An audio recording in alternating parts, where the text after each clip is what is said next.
സാധാരണ നമ്മൾ വ്യവസ്ഥ എഴുതുമ്പോ ഇപ്പൊ ഇസ്തിഗാസ വിഷയത്തിൽ അല്ലെ വരുന്നെങ്കിൽ അതിന്റെ പ്രമാണം എഴുതുമ്പോ ഖുർആൻ, ഹദീസ്, ഇജ്മാ, ഖിയാസ് പ്രമാണങ്ങൾ എന്ന് പറയുന്നു. അതുപോലെ ഈ സംവാദത്തില് നമ്മൾ ഇരുകൂട്ടരും പ്രമാണമായി ഉദ്ധരിക്കേണ്ടത് ഇമാം ഷാഫി തങ്ങളുടെ വാചകങ്ങളാണ്. അപ്പൊ പ്രമാണം എന്ന് പറഞ്ഞുകൊണ്ട് ചുവടെ ഷാഫി ഇമാമിന്റെ അല്ലെ അങ്ങനെ എഴുതണം. അല്ലെ പിന്നെ എന്ത് വ്യവസ്ഥ എഴുതുമ്പോ അങ്ങനെ തന്നെയാണ്.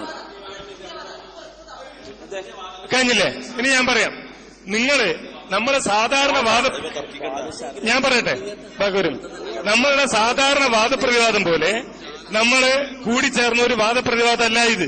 ഈ വ്യവസ്ഥ അല്ല ഇത് ഒരുപാട് കത്തുകൾ തുടർച്ചയായി എഴുതി ഈ വിഷയവുമായി ബന്ധപ്പെട്ട കുറെ കാര്യങ്ങൾ ചർച്ച ചെയ്തതിനു ശേഷമാണ് ഇവിടെ ഒന്നാമത്തെ കത്ത് മുതൽ അവസാനത്തെ കത്ത് വരെ ഉന്നയിക്കുന്ന വിഷയം ഷാഫിയുടെ ഗ്രന്ഥങ്ങളിൽ നിന്ന് തെളിയിക്കാനാണ്. SYS ഏറ്റവും അവസാനം തന്ന കത്തിൽ വരെയുള്ള എന്താണ് ഇമാം എന്നീ വിഷയങ്ങളിൽ സുന്നികളുടെ നിലപാട് ഷാഫി ഇമാമിന്റെ ഗ്രന്ഥങ്ങളിൽ നിന്ന് തെളിയിക്കാൻ ഞങ്ങൾ തയ്യാറാണെന്നാണ്. അതുകൊണ്ട് അങ്ങനെ തന്നെ എഴുതണം. അല്ല, അത് പ്രമാണമായിട്ട് എഴുതണമെന്നാ പറഞ്ഞു. പ്രമാണമായിട്ടല്ല, ഇങ്ങനെ മാത്രം എഴുതുക. ഈ വാദങ്ങൾ ഞാൻ പറയുന്ന വാചകം എന്റെ വാചകം ഞാൻ പറഞ്ഞോട്ടെ, നിങ്ങളെ വാചകം നിങ്ങൾ പറഞ്ഞു എഴുതണം. ഈ വാദത്തിൽ ആദ്യം തുടങ്ങിയത് എങ്ങനെയാണല്ലോ, നിങ്ങൾ തന്നെ ആദ്യം തുടങ്ങിയത് പ്രമാണങ്ങൾ എന്ന് പറഞ്ഞിട്ടാണ്. ഒരു മിനിറ്റ് നൗഷാദ്, ഞാൻ പറഞ്ഞോട്ടെ. ഞാൻ പറയുന്നത് ഇതിന് തുടർച്ചയായിട്ട് എഴുതുന്നത് ഇപ്പൊ ഒന്ന് വിഷയം എന്നിട്ട് നമ്മൾ വിഷയം എഴുതി. 2 ഈ വാദങ്ങൾ ഇരു വിഭാഗവും ഇമാം ഷാഫിയുടെ ഗ്രന്ഥങ്ങൾ ഉദ്ധരിച്ച് തെളിയിക്കേണ്ടതാണ്. അത് നമ്മൾ സാധാരണ എഴുതുന്ന ഒരു രൂപത്തിലേക്ക് അതിനെന്താ കുഴപ്പമെന്നാ? സാധാരണയിലില്ല. കാരണം ഖുർആൻ സുന്നത്തൊന്നല്ല സാധാരണ നമ്മൾ വാദം, പ്രമാണം അതുപോലെ തന്നെ ആ രൂപത്തിൽ എഴുതുന്നതിന് എന്താ ഒരു വിരോധം? പ്രമാണം എന്ന് വരുമ്പോഴുള്ള പ്രശ്നം നമ്മൾ അത് ഒരു എല്ലാ വാദപ്രകാരത്തിലും ഒരു പ്രമാണമായി സ്വീകരിക്കുന്നു എന്നുള്ളൊരു വിഷയം. നിങ്ങൾ ഈ വിഷയത്തിൽ മാത്രമേ ഉള്ളൂ. ഇതിനെന്തെങ്കിലും കുഴപ്പം എനിക്ക് പറയാനുണ്ടോ? നമ്മള് സാധാരണ എഴുതുന്ന ഒരു ശൈലിയിൽ നിന്ന് പോകുന്നു. സാധാരണ എഴുതുന്ന ശൈലി ഒന്നല്ല ഇതുവരെ നിങ്ങൾ എഴുതിയേ. സാധാരണ എഴുതിയ ഞങ്ങളോട് മനസ്സിലാക്കി കാന്തവരല്ല സിദ്ദീഖല്ല ഇപ്പൊ നേതാവായത്. പിന്നെന്തിന് സാധാരണ അതില്ല, അത് വിട്ടാളി കാന്തപുരത്തിൽ. അങ്ങനെയാണെങ്കിൽ നിങ്ങൾ ഉമർ മൗലവിയെ തള്ളി, MCC മൗലവിയെ തള്ളി. ഉമർ മൗലവി പറഞ്ഞത് അബലകളും ചബലകളുമാണ്. അതുകൊണ്ട് അവർ നിസ്കരിക്കുന്ന സമയത്ത് ആർത്തവം ഉണ്ടാകാം. ഇപ്പൊ സ്ത്രീകൾക്ക് ആർത്തവം നിന്നോയോ? അതുകൊണ്ട് പറ്റില്ലാന്നല്ലേ പറയുന്നത്? അത് പറ്റില്ലാന്നല്ലേ പ്രസ്ഥാനത്തിന്റെ നിലപാടെന്താണെന്ന് പറഞ്ഞു. പ്രസ്ഥാനത്തിന്റെ നിലപാടിന്റെ പോലെ നിങ്ങളുടെ നിലപാട് ഞങ്ങൾ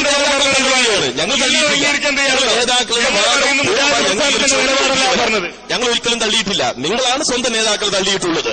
അതുകൊണ്ട് ഉമർ മൗലവി, MCC മൗലവി ഒക്കെ തള്ളിയവർ നിങ്ങളാണ്, ഞങ്ങൾ തള്ളിയിട്ടില്ല. നിങ്ങൾ തയ്യാറാണോ? ഞാനൊന്ന് പറയട്ടെ, ഞാൻ പറഞ്ഞോട്ടെ. ഞങ്ങള് എഴുതി തന്ന കത്തുകളുടെ കൂട്ടത്തില് 18/5/2010 കത്ത്, ആ കത്തിന്റെ ലാസ്റ്റ് ഇങ്ങനെ കാണാം. പിന്നെ പ്രമാണമായി ഇമാം ഷാഫി റളിയല്ലാഹു അൻഹുവിന്റെ ഗ്രന്ഥങ്ങൾ പ്രമാണമായി അംഗീകരിച്ചതിൽ സന്തോഷമുണ്ട്. എന്നിട്ട് അല്ല, നേരത്തെ എന്താണ് ഹബീബെ നീ പറയുന്നത്? വെറുതെ മൂസ കുഴപ്പമുണ്ടാക്കും. ഞാൻ നേരത്തെ പറഞ്ഞ വെറുതെ ഒന്നല്ല, മൂസ ഇപ്പോ കുഴപ്പക്കാരനാണ്. അപ്പോ ഇവിടെ കണ്ടോ നിങ്ങള്, ഇമാം ഷാഫിയുടെ ഗ്രന്ഥങ്ങൾ പ്രമാണമായി സ്വീകരിച്ചതിൽ സന്തോഷമുണ്ട്. അത് ഞങ്ങൾ വ്യക്തമായിട്ട് എഴുതിയിട്ട് പ്രമാണമല്ല എന്ന അടുത്ത കത്തിൽ നിങ്ങൾ എഴുതിയൊന്ന് കാട്ട്. അത് പ്രമാണമായി ഞങ്ങൾ സ്വീകരിച്ചിട്ടില്ല എന്ന് നിങ്ങൾ എഴുതി കാട്ടി.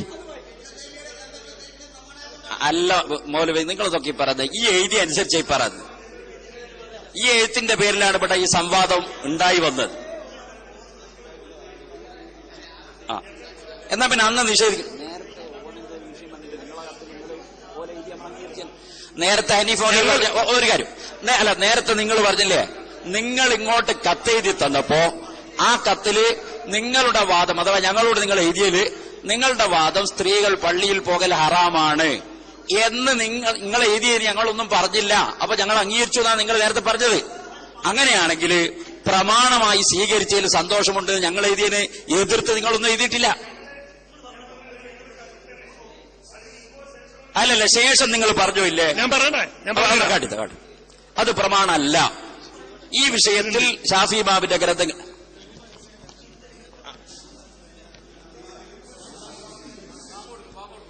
നിങ്ങളുടെ അവസാനത്തെ കത്തിൽ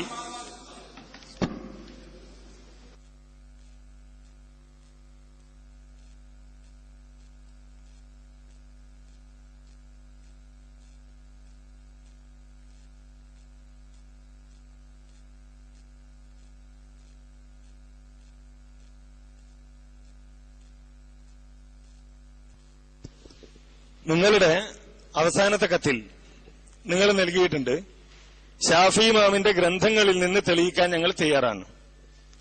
അപ്പോ ആ നിലയിൽ തന്നെ എഴുതാം നമ്മള്. ഈ വാദങ്ങൾ ഇരു വിഭാഗവും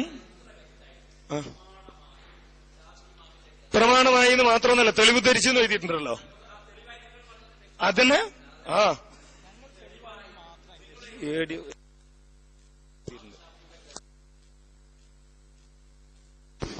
ഇമാം ഷാഫിഈ ഗ്രന്ഥങ്ങൾ തെളിവാക്കി തെളിവുകൾ നെയ്ത് അല്ല, അതും പ്രമാണവും രണ്ട് തെളിവുകൾ നെയ്ത്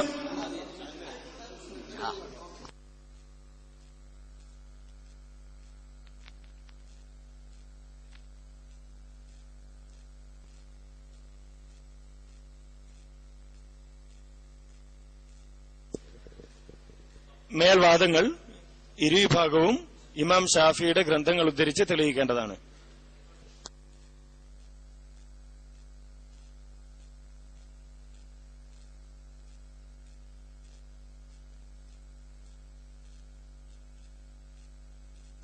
സംവാദരൂപം പറയാം നൗഷാദ്. സംവാദരൂപം വിഷയാവതരണം. സംവാദം നമ്മൾ സാധാരണ നടത്തുന്നത് പോലെ വിഷയാവതരണം ആദ്യം, എന്നിട്ട് രണ്ടു ഭാഗത്തുനിന്നുള്ള വിഷയാവതരണം കഴിഞ്ഞിട്ട് ചോദ്യോത്തരം. അങ്ങനെയാണല്ലേ? ഓക്കെ. ഒരു അരമണിക്കൂർ വിഷയാവതരണം, അതിനുശേഷം പറയാം. അരമണിക്കൂർ വിഷയാവതരണം. ഇരുഭാഗവും 30 മിനിറ്റ് വീതം വിഷയം അവതരിപ്പിക്കുക. ആദ്യം വിഷയം അവതരിപ്പിക്കുന്ന ആളുകളെ നറുക്കിട്ട് തീരുമാനിക്കുക അല്ലെ? അവിടുന്നിട്ട പോരാ. അടുത്തത് ചോദ്യോത്തരം. ആദ്യം വിഷയം അവതരിപ്പിച്ച ആളോട് രണ്ടാമത് വിഷയം അവതരിപ്പിച്ച ആള് ചോദ്യം ചോദിക്കുന്നു. പിന്നീട് രണ്ടാമത് വിഷയം അവതരിപ്പിച്ച ആളോട് ആദ്യം വിഷയം അവതരിപ്പിച്ചു.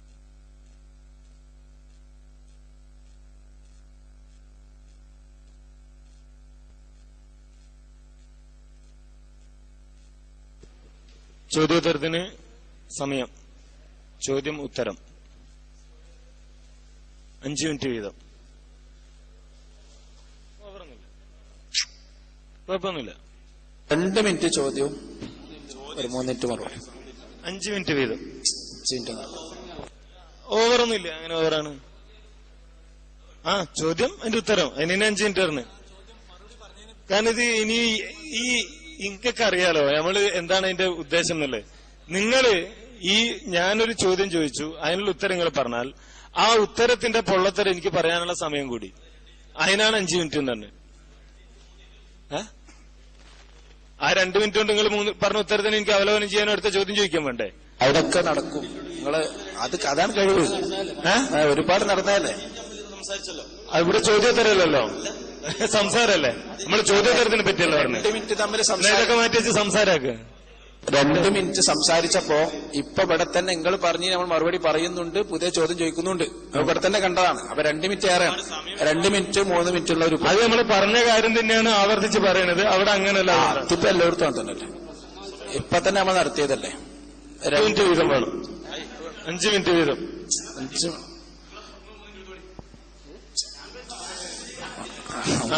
നിങ്ങൾക്ക് 2 മിനിറ്റ് മതിയാണെങ്കിൽ അങ്ങനെ കാര്യബോധമുള്ള ആരെങ്കിലും പറയും. 2, 3 ചോദ്യം ചോദിക്കാനല്ല. അതാ ഞാൻ ആദ്യം പറഞ്ഞത്. ഈ അബ്ദുൽ ഖാദർ ഹസൻ അങ്ങനെ പറയല്ലേ. ഞാൻ ആദ്യമേ നിങ്ങളോട് പറഞ്ഞു, ചോദ്യം ചോദിക്കാൻ മാത്രമല്ല 5 മിനിറ്റ്, നിങ്ങൾ പറയുന്ന ഉത്തരത്തിന്റെ പൊള്ളത്തരം പറയാനും കൂടിയാണ്. പിന്നെ 5 മിനിറ്റ് കൊണ്ട് ചോദ്യമുള്ളെന്ന് പറയണ്ടില്ലല്ലോ. ആ മൂപ്പര് പറഞ്ഞ തന്നെ ഞാൻ പറഞ്ഞത്, വേറല്ല. 2 മിനിറ്റ് ഇപ്പൊ നമ്മൾ നേരത്തെ സംസാരിച്ച നമ്മളൊക്കെ കണ്ടതാണല്ലോ. 2 മിനിറ്റ് നിങ്ങൾ സംസാരിച്ചു, 2 മിനിറ്റ് നമ്മൾ സംസാരിച്ചു. അപ്പൊ 2 മിനിറ്റ് കൊണ്ട് നടക്കും എന്ന് മനസ്സിലായി. അപ്പൊ 2 മിനിറ്റ് ചോദ്യവും 3 മിനിറ്റ് മറുപടിയും. ആ മറുപടിയിലുള്ള വിഷയം, അതായത് 3 മിനിറ്റിന്റെ ഉള്ളിൽ ഒതുങ്ങിയിട്ടുള്ള മറുപടിയെ 2 മിനിറ്റ് കൊണ്ട് നിങ്ങൾക്ക് ഗണ്ണിക്കാനും. അപ്പോ 2 മിനിറ്റ് ചോദ്യവും ഒരു സംഗതി 2 മിനിറ്റ് കൊണ്ട് നടന്നുള്ളതുകൊണ്ട് ബാക്കിയുള്ളൊക്കെ 2 മിനിറ്റ് കൊണ്ട് നടക്കുന്നു പറയല്ലേ. അതെ, അതിന് ഇവിടെ എന്തില്ല, നമ്മൾ ചോദിക്കുന്ന ഞങ്ങളൊരു ചോദ്യം ചോദിക്കുകയും ഞങ്ങളൊരു ചോദ്യം ചോദിക്കുക, അല്ല നിങ്ങളൊരു ചോദ്യം ചോദിക്കുക, ഞങ്ങൾ ഏതെങ്കിലും ഒരു കിതാബ് ഉദ്ധരിച്ച് അതിന് മറുപടി പറയുക. ഈ വിഷയമൊന്നും ഇവിടെ വരുന്നില്ല. ഇവിടെ നമ്മളൊരു സംസാരം മാത്രമേ ഉള്ളൂ. നേരെ മറിച്ച് ഞാൻ പറഞ്ഞോട്ടെ, നേരെ മറിച്ച് അവിടെ നിങ്ങളൊരു ചോദ്യം ചോദിക്കുന്നു, ഞങ്ങളൊരു ചോദ്യം ചോദിക്കുക നിങ്ങളോട്. നിങ്ങളതിന് ഇമാം ഷാഫിയുടെ ഒരു കിതാബ് വായിച്ചു ഉദ്ധരണി പറഞ്ഞു. ഇവിടെ നേരത്തെ കാന്തപുരത്തിന്റെ പുസ്തകം വായിച്ച മാതിരി അപ്പുറം ഇപ്പുറം വിട്ടിട്ട് നിങ്ങൾ വായിക്കുമ്പോ അതല്ല എന്ന് ഞങ്ങൾക്ക് തെളിയിക്കണം. അപ്പൊ ആ കിതാബിന്റെ അപ്പുറം ഇപ്പുറം വായിക്കണം. ഉണ്ടാവില്ല, പോരാ. അതുകൊണ്ട് 5 മിനിറ്റ് പറഞ്ഞത്. 3 മിനിറ്റ് പോരാ. 3 മിനിറ്റ് കച്ചവടം ഒന്നുമല്ലല്ലോ. 3 മിനിറ്റ് പറഞ്ഞത് തന്നെ 3 മിനിറ്റിൽ പറയാലോ. 3 മിനിറ്റ്. ഓക്കെ. എന്തേ? 3 മിനിറ്റ് ചോദ്യം, 3 മിനിറ്റ് മറുപടി. എന്താ കറക്റ്റ് ആയല്ലോ? വെറുതെ സമയം കളയണ്ട. 5 മിനിറ്റ് ആക്കാം. 5 മിനിറ്റ് വെറുതെ അതിന് സമയം കളയണ്ട. ചോദ്യത്തിന്റെയും മറുപടിയും ശരി. 3 5 മിനിറ്റ് പറ്റില്ല. 3 മിനിറ്റ്.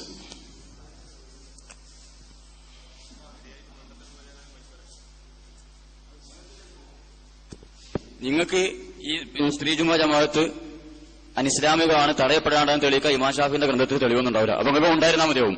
ഞങ്ങൾക്ക് ഇഷ്ടംപോലെ വാർത്തകളുണ്ട്. അപ്പൊ ഞങ്ങൾക്ക് വായിക്കാൻ 5 മിനിറ്റ് വേണം.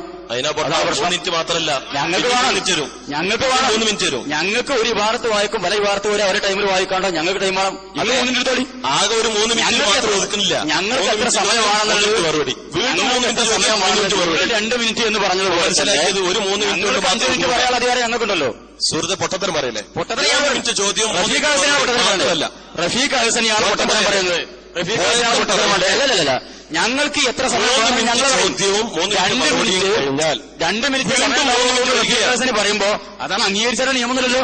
ഞങ്ങൾക്ക് വേണ്ട സമയം ഞങ്ങൾ പറയും. ഞങ്ങൾ എത്ര വേണം? നിങ്ങൾ 3 മിനിറ്റ് എടുത്തോടി. മൗലൂദി കൊടുക്കുന്നുണ്ട്. 3 മിനിറ്റ് ചോദ്യവും ഞങ്ങൾക്ക് 5 മിനിറ്റ് സമയം വേണം മറുപടി പറയാന്. ഞങ്ങൾക്ക് എത്ര സമയമാണ്? നിങ്ങളല്ലേ തീരുമാനിക്കുക, ഞങ്ങളല്ലേ?